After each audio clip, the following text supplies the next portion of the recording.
তো গাইস কেমন আছো? আশা করি তোমরা সবাই ভালো আছো। তো আমার কাছে আমি নিয়ে এসেছি নিউ অ্যাকোরিয়াম। তোমরা দেখতে পাচ্ছ ফার্স্ট 1 ফিটের এনেছিলাম, কিন্তু ওটা ছোটো পড়ছে বলে 2 ফিটের আনলাম।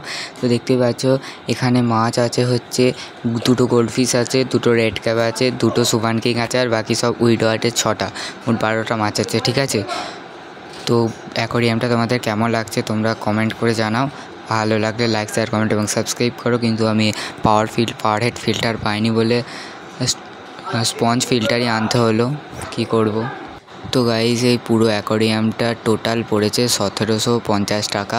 তো তোমাদের কেমন লাগলো তোমরা জানাবে। এখানে আমি কিছু খাবার দিয়ে টেস্ট করলাম, যখনই ফিল্টারটা আমি অফ করছি তখনই মাছেরা উঠে যাচ্ছে খাবারে দেওয়ার জন্য। তো এখানে কিছু কালার স্টোন আছে যেগুলো খুব কম পড়ে গেছিলো, আবার আনবো আস্তে আস্তে। কিন্তু লাইটটা আমি ব্লু কালার কম্বিনেশনের লাইট কিনবো। ঠিক আছে, ভিডিওটা ভালো লাগে লাইক, শেয়ার, কমেন্ট এবং সাবস্ক্রাইব করো। আজ এই পর্যন্ত, ভালো থেকো, সুস্থ থেকো।